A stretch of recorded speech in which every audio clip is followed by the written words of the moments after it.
A Bielorrússia é conhecida como a última ditadura da Europa, um país onde o poder está concentrado em um único líder há décadas. Para quem olha de fora, pode parecer apenas mais uma nação do leste europeu, com cidades organizadas e ruas tranquilas. Mas a realidade dentro do país é bem diferente. Enquanto Minsk exibe suas avenidas largas e monumentos imponentes, o governo controla a população com mão de ferro, pronto para silenciar qualquer voz que se levante contra o regime. Opositores políticos desaparecem sem explicação. Jornalistas são presos por falarem a verdade e qualquer tentativa de protesto é esmagada rapidamente. Mas isso é só o começo. Em vilarejos esquecidos, famílias inteiras ainda sofrem as consequências da radiação de Chernobyl, vivendo em áreas contaminadas sem qualquer suporte do governo. Nos hospitais públicos, faltam até os medicamentos mais básicos, e conseguir atendimento pode significar pagar subornos ou cruzar a fronteira. Já para a comunidade LGBT, viver abertamente não é uma opção. Sem leis de proteção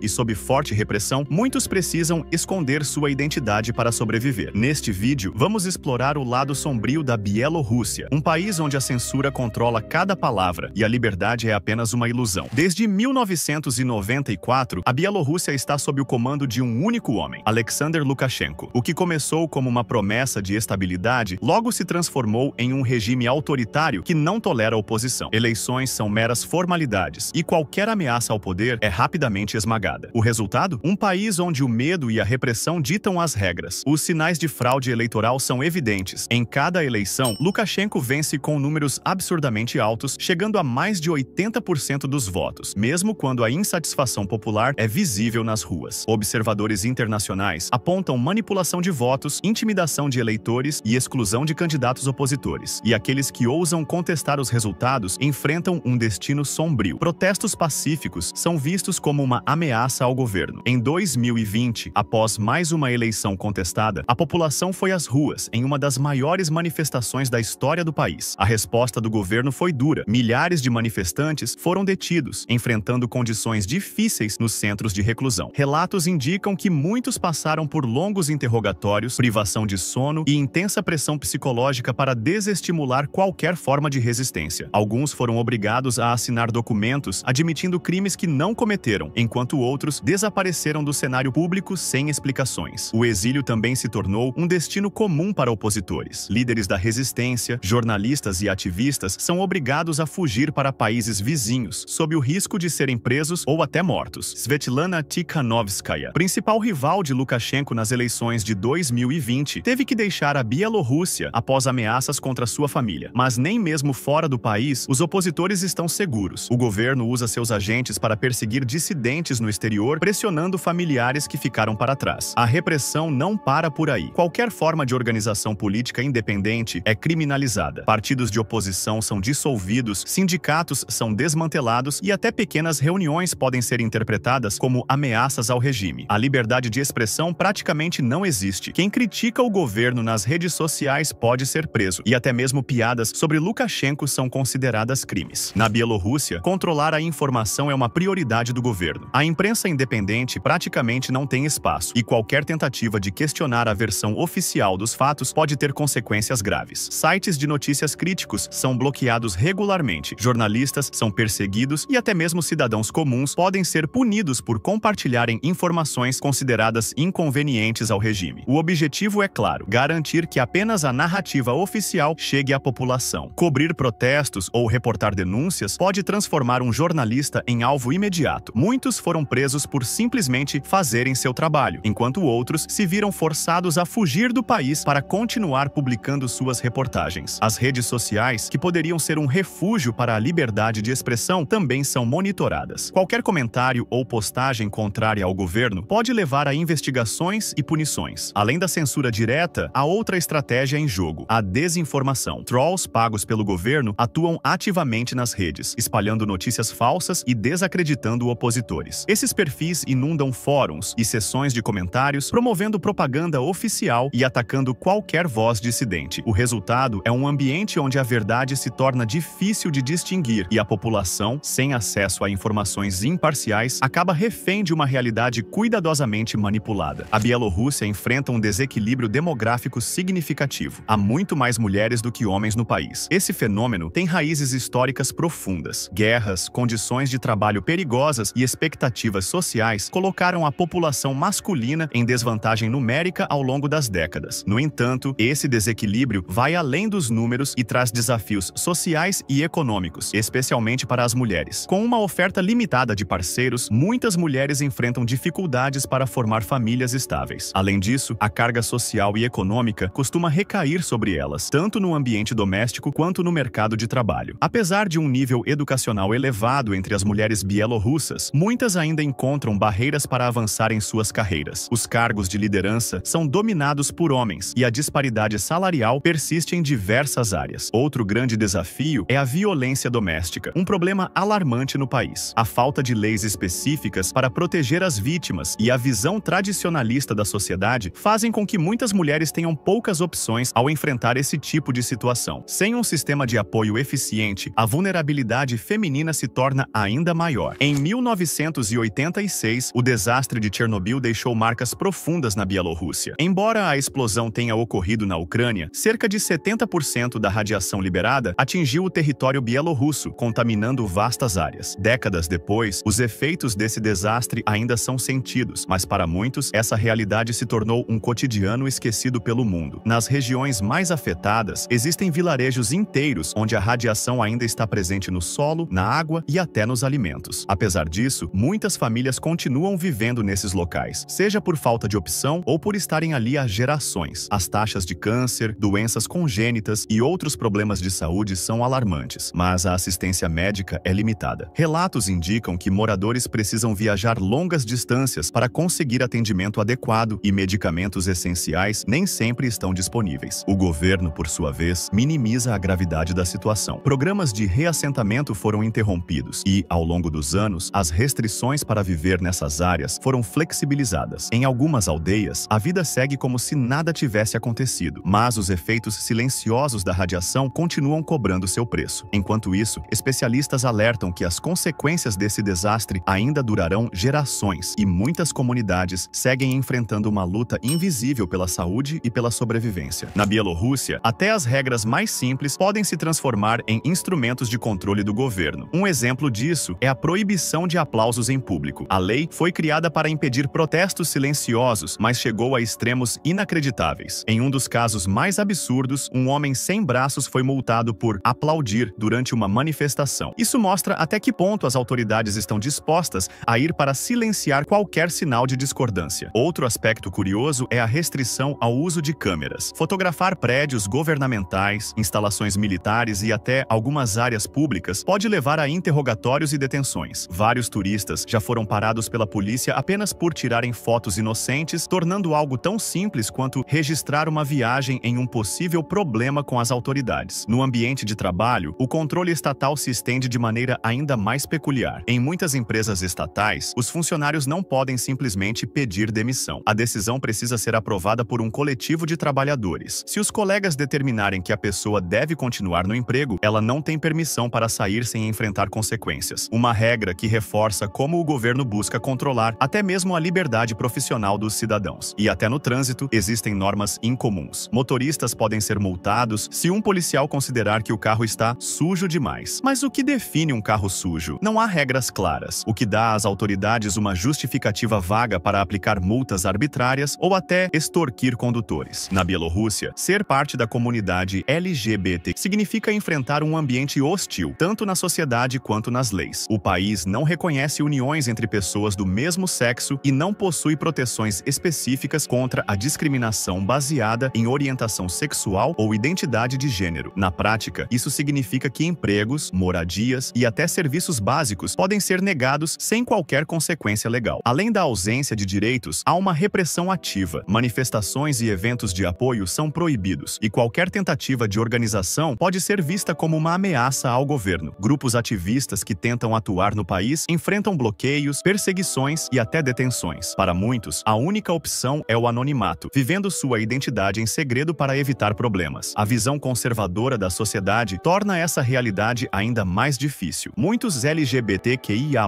na Bielorrússia, enfrentam rejeição dentro da própria família e são forçados a esconder sua sexualidade ou identidade de gênero por medo de represálias. Sem suporte institucional e com a repressão aumentando a cada ano, a comunidade vive em um constante estado estado de insegurança, tornando esse um dos aspectos mais preocupantes da situação dos direitos humanos no país. A Bielorrússia tem sua própria língua e identidade cultural, mas andar por suas cidades pode dar a impressão de que o país renunciou a isso. O idioma bielorrusso, que deveria estar em todos os lugares, foi empurrado para a margem da sociedade. Hoje, a maioria das escolas ensina apenas em russo e materiais oficiais praticamente não trazem mais o idioma nacional. Quem tenta preservar essa herança enfrenta obstáculos, desde a falta de incentivo até a dificuldade de encontrar livros, jornais e programas de TV no idioma nativo. A situação chegou a um ponto em que falar bielorrusso pode ser visto como um ato político. Alguns cidadãos relatam olhares estranhos ou até repressão ao usarem a língua em público. O governo, por sua vez, alega que essa preferência pelo russo se deve a razões práticas, já que a maioria da população está acostumada a ele. Mas para muitos, essa é uma tentativa de apagar a identidade nacional e reforçar os laços com Moscou. O resultado? Uma geração que cresce sem aprender seu próprio idioma e uma cultura que, a cada ano, perde mais espaço dentro do próprio país. Se essa tendência continuar, o bielorrusso pode se tornar uma língua falada apenas por poucos, um vestígio de um passado que o governo parece não querer preservar. Nas zonas rurais da Bielorrússia, a infância muitas vezes vem acompanhada de trabalho pesado. Em várias regiões, crianças e adolescentes são enviados para os campos durante a época de colheita, especialmente para colher batatas, um dos principais produtos agrícolas do país. Oficialmente, essa prática é apresentada como parte da educação, uma atividade que ensina valores como disciplina e trabalho em equipe. Mas a realidade é bem diferente. Para muitas dessas crianças, o trabalho no campo significa passar longas horas sob o sol, lidando com peso excessivo e sem a proteção adequada. Muitas vezes, as escolas organizam essas atividades como uma obrigação, e os alunos que se recusam a participar podem enfrentar represálias, como notas baixas ou críticas dos professores. Além disso, em algumas localidades, as famílias veem essa prática como normal, o que torna ainda mais difícil para as crianças escaparem dessa situação. O governo minimiza o problema, alegando que se trata de uma tradição antiga e que as condições são seguras. No entanto, relatos mostram que muitas dessas crianças trabalham em ambientes insalubres, sem equipamento adequado e, em alguns casos, até sem receber qualquer tipo de compensação. Enquanto em outras partes do mundo, o trabalho infantil no campo é combatido, na Bielorrússia, ele ainda faz parte do cotidiano de muitas famílias, deixando um impacto profundo na educação e no futuro desses jovens. Na Bielorrússia, conseguir atendimento médico pode ser um verdadeiro desafio. Embora o país tenha um sistema de saúde pública, a realidade enfrentada pelos pacientes está longe de ser ideal. A crise econômica e a má gestão do governo resultaram em uma constante escassez de medicamentos essenciais, tornando o acesso a tratamentos básicos cada vez mais difícil. Hospitais públicos frequentemente operam com equipamentos ultrapassados, profissionais sobrecarregados e prateleiras vazias nas farmácias. Para muitos bielorrussos, garantir o próprio tratamento significa recorrer a alternativas arriscadas. Alguns viajam para países vizinhos em busca de remédios indisponíveis no mercado interno, enquanto outros acabam pagando altos valores no mercado paralelo. Há também casos em que pacientes são obrigados a oferecer presentes ou pagar subornos para conseguir um atendimento mais rápido ou receber os medicamentos de que precisam. Além da falta de insumos, a qualidade do atendimento também sofre com a repressão política. Médicos que criticam o sistema ou denunciam as más condições enfrentam punições severas, o que gera um clima de medo dentro dos hospitais. Como resultado, milhares de pessoas acabam sem assistência adequada, dependendo da sorte para conseguir o tratamento necessário. Enquanto isso, as autoridades minimizam o problema, insistindo que o sistema de saúde do país funciona perfeitamente. Na Bielorrússia, a privacidade é um conceito cada vez mais distante. O governo implantou um sofisticado sistema de vigilância para monitorar seus cidadãos em praticamente todos os aspectos da vida. Câmeras de reconhecimento facial estão espalhadas pelas cidades, rastreando cada movimento, enquanto as redes sociais são constantemente monitoradas para identificar qualquer sinal de oposição ao regime. Escutas telefônicas e rastreamento de comunicações fazem parte da rotina de vigilância, criando um clima de medo entre os cidadãos. Muitos evitam discutir política até mesmo em conversas privadas, pois sabem que qualquer palavra pode ser usada contra eles. Aplicativos de mensagens são monitorados e o uso de VPNs ou outras formas de anonimato pode levantar suspeitas. Além disso, há relatos de que empresas de tecnologia colaboram com o governo, fornecendo dados sobre usuários. Isso permite que as autoridades identifiquem rapidamente dissidentes e tomem medidas contra eles antes mesmo que suas opiniões ganhem força. Para muitos bielorrussos, a sensação de estar sempre sendo observado é parte do dia a dia, tornando a liberdade de expressão um risco que poucos estão dispostos a correr. E o vídeo se encerra por aqui. Qual desses segredos você achou mais surpreendente? Por favor, compartilhe seus pensamentos sobre o lado sombrio da Bielorrússia na seção de comentários. Não se esqueça de se inscrever no nosso canal e deixar um like. Seu apoio significa muito para nós. Clique no vídeo que está aparecendo na sua tela agora. Tenho certeza que você vai gostar do conteúdo. Obrigado por assistir e nos vemos no próximo vídeo.